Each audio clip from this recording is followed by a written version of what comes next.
UFOs are real, burgeoning, and not going away. I am your intrepid host, Marzulli. Welcome to another episode of UFO Update. By the way, you can also go to our Rungs of Disclosure page, therungsofdisclosure.com, therungsofdisclosure.com, or simply link by going to lamarzulli.com. Here's the deal. All of these UFO updates are now being posted on that site. So you can scroll down, as well as all the references in Rungs of Disclosure are posted on that site. So you got hot links. You can just go and see it for yourself if you want to do a deep dive. Anyway, we'll get into this, but first, a word from our trusted sponsor. Here's a number for you. Gold's breaking price records faster than politicians break promises. Not just once, not just twice, multiple all-times high in 2024 alone. Hey folks, look at the election chaos ahead. Markets bouncing like a pinball machine. Saving accounts are getting crushed by inflation. But gold writes its own story as usual. Folks, it's like clockwork. When election uncertainty goes up, gold climbs higher. Been that way since before your grandparents were born. That's why savvy investors aren't waiting. They're moving to Noble Gold investments now because timing isn't just important. It may be everything. Think about it. While everyone else debates left or right, you could be choosing up. The writing's on the wall. Question is, are you reading it? Visit noblegoldinvestmentstoday.com. That's Noble Gold Investments Today. noblegoldinvestments.com. Let's talk about putting history's most trusted asset to work for your future. Our experts will give you your options, and you can take it from there. And if you sign up this month, you can get a 10 1-ounce silver Trump coins or a 10-ounce silver American flag bar with a qualifying account. Some opportunities are too good to miss. Visit noblegoldinvestments.com. That's noblegoldinvestments.com. As I have said many times, Peggy and I invested in gold, and we are really glad we did. As with any investment, there are risks involved. Please look at all the options and weigh everything carefully before investing. But I'll say it again, we invested, and I am really glad that we did. Once again, noblegoldinvestments.com. We're going to kind of do a deep dive here, so bear with me. But I want to thank Bob Ulrich for alerting me to this story. And I want to thank a lot of you that send me stories and testimonies and pictures. And most of them are CE1 events, Close Encounters of the First Kind, where you see something, and I'll give you a quick illustration. Pretend this is a UFO. It's like way over here in the film. So, okay, so it's a CE1. It's kind of moving. Then it goes back, or it makes a radical turn, something like this. That's a CE1 event, Close Encounters of the First Kind. Of course, Close Encounters of the Second Kind is when the craft is much, much closer, more like this. The third kind is when you see the entities. Fourth kind is when you actually have communication with them. So this is in the Daily Mail. So, take it with a grain of salt. But sometimes they really come out with stories that I think have a lot of meat to them. This is one of them. Bombshell 10-minute video shows UFO swarm completely unaffected by missile attack outside military base. So let's continue. And then read more. Police collect wreckage of octagonal-shaped UFO that was shot down, which is really, really incredible when you think about it. A swarm of UFOs that were completely unaffected after being hit by missiles outside of an Afghanistan military base was caught on a jaw-dropping video. So let me just dub that down. There we go. It's a little bit better. I think you guys can read that. On Friday, the UFO sub-edit a forum for UFO discussions where people can talk about sightings, experience, news, and investigation, shared the full 10-minute version of the infamous video. The video begins with the camera scanning the flat land outside of the military base before zooming up on the distant mountains where 4 black dots hovering in the sky can be seen. A few moments later, the camera captured the mysterious orbs more closely, and it appeared as though they were dripping fuel beneath them. This is, it's either fuel or water. We're not sure what it is, but we've seen this. We've heard it. This is nothing new. A short-range missile could then be seen entering the frame from the top right before striking through 2 of the levitating orbs, seemingly ripping right through them. The dots appeared to explode after being struck, but the debris seemed to quickly dissipate into the air, revealing the orbs were actually unharmed. Many viewers of the footage initially believed that the peculiar dots were either training targets or flares. But just as the video timestamp near the 6-minute mark, the camera switched from FLIR, a type of camera that uses thermal imaging to create an infrared image of the scene to normal vision. So here it is. I'm going to roll this clip so you guys can see it. So here are the orbs that are, you can see it on camera B here in studio. And let me see, this is where the missile comes in and explodes. You can see that right there, very plain. And the quick camera switch revealed the orbs as glowing, multicolored dots that rigidly moved in a spatial relationship with each other. Bright pink, orange, purple, and yellow colors pulsated from the orbs as they slowly moved in unison around the sky. And it continues. Myself and one other saw exactly this in Afghanistan. One user wrote, the difference was they shot up into the sky in sequence, one after another. We both acknowledged what we saw and agreed we wouldn't tell anyone because we'd get laughed at. And of course, this is the problem with the whole phenomenon. If you say anything, there's ridicule, people scoff at you, they call you names, everything else. Now, I experienced this, and I talked about this in the book Runs of Disclosure.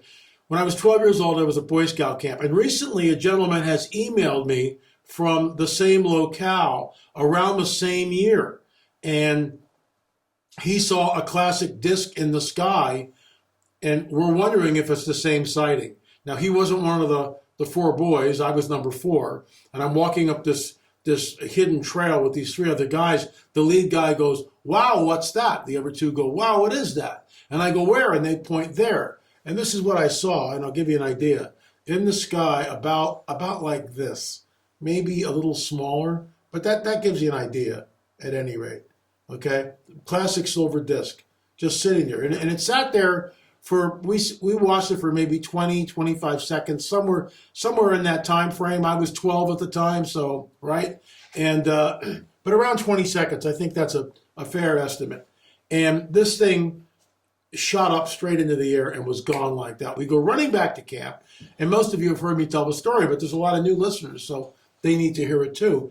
We saw a flying saucer. We saw a UFO. All the kids come out of the cabins, the scoutmasters. What did it look like? And we're all excited. We're telling them that's the lunch. That's the luncheon meal. By dinner, the other 3 boys completely denied that they had ever seen anything. Because of what? The ridicule, the teasing. I was called UFO boy. So let's continue. Commentators who believed the dots were flares, noting that when he experiencing something similar, he initially thought the same thing for himself. 4 illuminated dots appeared in the sky and moved down in unison, descended slowly. Then they stopped around 100 to 150 meters in altitude and hovered for a couple of minutes, looking like they were moving in small circles. They then gained elevation faster than anything I've seen move, so it can't possibly be a flare. Literally, it was like a streak of light. They disappeared either through cloud cover or the lights were put out. My eyes were open to a few things that night, and I became a more open-minded person. So here's what it looked like. You can see right there the objects. So once again, camera B from the article. Another user seemed to agree and responded, I saw something similar as a child in the Midwest. When it shot up, it looked like a meteorite in reverse and literally winked out of existence. How many times have we heard this? Commander David Fravor on Tucker Carlson show, when asked by Tucker, when this thing left, how fast did it leave? Like a bullet out of a gun. That's what Commander David Fravor, like a bullet out of a gun. These things can accelerate in ways that defy our physics. And now this is the work of Bob Lazar. As the craft is flying, there's a gravity wave which is pulling the craft. So there's no space and time as we know it. Gravity is suspended. So there's no G-forces that we would experience, even though because this thing moves 50 miles in 2 seconds, the G-forces would be phenomenal, maybe a couple of thousand. A human being can withstand about 8 to 15. I think that's right. Well, let's just be safe, 10 Gs, and even then for a short amount of time. So the G-forces from a craft that's moving this quickly, 50 miles in 2 seconds, you'd be plastered against the wall unless, like Bob Lazar states, there's a gravity wave. and the craft is being pulled like this. So space and time as we know it inside the craft doesn't exist. Now that's conjecture, but I think it makes a lot of sense. Now I want to get to this story, and there's more about the gimbal and the orbs and the craft, but what's the reason? One of the reasons why I was really interested in this is right here. UFO footage shows hovering jellyfish craft not visible to the naked eye. And of course, there you see it coming in. And what I find really, really interesting about this is that when we were over in Portugal with the head of Exopolitics Portugal, Francisco Carrera, he took us to a place called Evora, and also Cromac Amandres. What's incredible about this is that they saw, I think, and we'll get all the dates. I'm going to roll the clip, you can see it, but they saw a UFO hovering in the sky. It was there for quite some time. Now, Cromac Amandres, which is one of the oldest sites in Portugal, it predates Stonehenge, England, to give you an idea. It's about 4,000 years old. There are these standing stones called menhirs in this site. And it is a circle. We've been there. I flew the drone over it. You're going to see some of this. What's interesting is there is a jellyfish that has been chiseled into one of the menhirs, into one of the standing stones. It's like right there. You can see it. And Francisco and I, again, Francisco's head of exopolitics, so he's very familiar with this. We go to one of the display boards at the site of Cromac Amandres, and you can see very plainly that this is a jellyfish-like entity appearing over the site, and it's etched into one of the standing stones. What I find interesting, and I realize I can't say this is the same thing that was etched, the same jellyfish-like craft that was etched at Cromac Amandres and seen centuries later in the town of Evora. But I do find it really interesting that there is that similarity. Is there a connection? I'll leave it up to you to decide. So there you go. Before I leave, once again, an update. Last week at the UAP UFO hearings in Congress, in my opinion, the needle really didn't move at all. What it did do is cement the idea, or the concept at least, that this phenomenon is real. You've got four stalwarts here, four stand-up guys, all of them, stand-up guys. And they're telling us the truth, that the phenomenon is real, burgeoning, and not going away.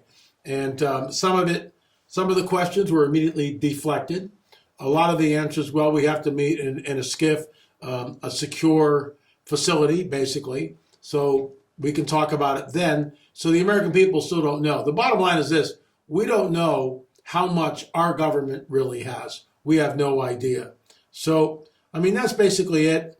You can see here a whole host of UFO film all going on. The one here this is called the gimbal, right here, this site, and then of course, different, all different UFO sightings that you can see. This one here is very interesting. I think this is the one that Commander David Fravor finally catches. Oh, got it.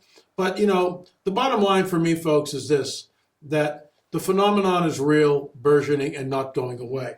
This is why, a shameless segue here, we have 10 films on the UFO phenomena.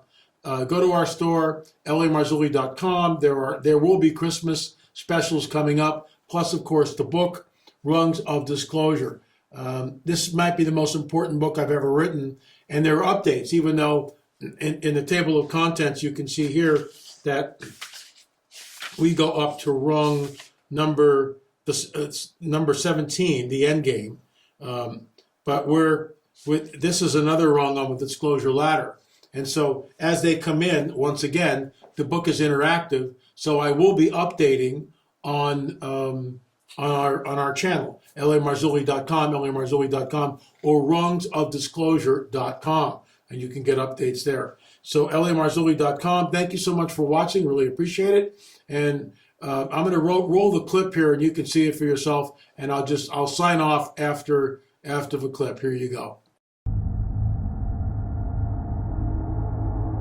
In 2019, Peggy and I traveled once again to the incredible country of Portugal. We met up with our good friend Francisco, who's head of Exopolitics Portugal. Of course, Francisco is featured in our second UFO film. Francisco took us to an ancient megalithic place. It's called Portugal's Stonehenge. The title of that place is called Cromlech Almendres. What you will hear from Francisco is absolutely incredible because something happened thousands of years ago that appeared over that site and yet again in modernity. It's an amazing story. Here's Francisco to tell us. I'm here with Francisco Correa, who is the head of Exopolitics Portugal. You've been studying UFOs for literally decades, and there was a sighting. We're very close. This site here in Cromlech is very close to the town of Évora. Tell us what happened. Well, back in '59, there was this UFO sighting. In the middle of the town, there was this school where the principal of the school was a man of science. He liked to do astronomical observations with the people. He promoted those observations during the weekends, etc. And one day, some students came to him. He was giving classes, and they saw that there was something in the air that they could not explain. So everyone goes to the patio of the school.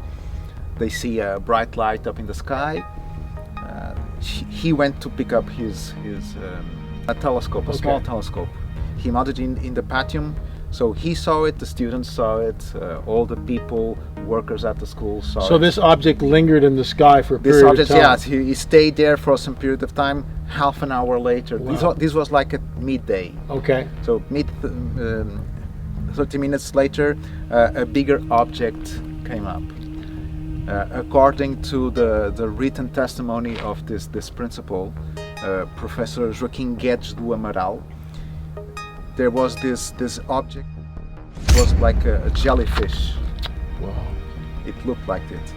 And suddenly the objects went away. Filaments, these golden filaments that people used to call angel hair, it started to fall from the sky. People were amazed to see this. And it fell for a long period of time. It's curious that in that precise day, early in the morning, like 100 kilometers to the north, back then the captain, Tomás Conceição e Silva, was preparing for a flight. He was a captain of the Air Force, the Portuguese Air Force. He was with some colleagues. He was preparing for a flight. This was the newspaper. Flying disc dropped something above Évora. This is the newspaper. That's pretty cool. But later in the day, at midday in Évora, it fell for over 4 hours. And let me stop you right there. If we go back to Fatima and the research that we did in our Fatima films, we know that something fell on the crowd that day. Exactly. That was very similar to this. Yeah, exactly. People were calling them flowers, but right. They were filaments. Okay. There were other periods of time during history where these filaments were recorded as well. And so the question I have is, we've got megalithic sites here, ancient megalithic sites. And again, this site can only really be appreciated at Cromlech from the air. I'm standing in the circle, but I don't really understand what it is I'm looking at until I'm up in the air, and then the configuration comes into view. And that makes me wonder if there's a connection between this ancient site at Cromlech and other sites in the area to the UFO phenomenon in 1959. Well, not only in 1959. There are a couple, or like a dozen sites, prehistoric sites, dolmens, this type of cromlech, and maybe what we think there's some kind of energy emanating from Earth that may drain capture the attention of this. We don't know what they are, right? These UFOs, but maybe they are attracted to this. It's interesting, and we'll go up. We can't really see it here, but one of the menhirs, one of the standing stones that is in this circle, shows an object which looks like a jellyfish. I just wonder if there's any connection between what's here thousands of years ago, chiseled into the rock, and what people saw, an object that looked like a very large jellyfish in the sky. So we'll go up to the signage and we'll take a look at that. So the signage here at Chrome Lake is very interesting. And we'll go to the standing stone here, this menhir, which basically shows this object, and it's very faint and very hard to see right now because it's so old and it's been weathered. But what we see is a jellyfish-like object that's been carved into the stone. And Francisco, what I find interesting is that the people who observed that second craft that appeared over Evora in 1959 saw something that reminded them of a jellyfish. Now I realize this is conjecture on our part, but there may be a link here. Your thoughts? There could be a link. We don't know, it's speculation, but there could be a link. There may in the past be could have happened several times, so the people felt it in a need to carve it in the stone. So yeah, it could have happened. Maybe they are summoned here. Okay. Being by the energies, the telluric energies that are in this place. Maybe there's a kind of portal. So Francisco, it appears that this rock is the rock that has the carvings in it. It's very, very difficult to see. It's very faint. Your thoughts? No, it has been so long, so many thousands of years that we don't know. But it looks like there's these the tentacles and way. the eyes. Yes. And it's very similar to the one in the map.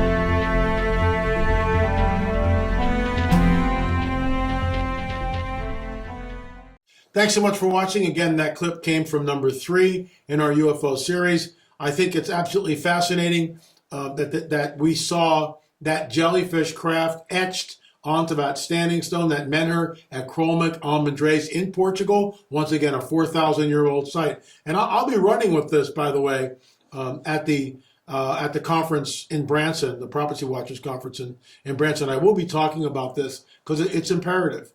It's really, really important. And it begs the question, is there a link from what happened in Portugal in modernity, not that long ago, several decades ago, where the school teacher comes out along with the kids and they look up and they see this jellyfish UFO, for lack of a better term, hovering in the sky for a long period of time. And then, of course, that same jellyfish object is etched onto the standing stone. And now we see it in modernity once again. Very, very strange. Folks, in my opinion, this is the coming great deception. This is the game changer. When they show up, absolutely everything on this planet changes. Thanks so much for watching. Check out our store, lamarzulli.com. Remember, folks, UFOs are real, burgeoning, and not going away. Thanks for watching.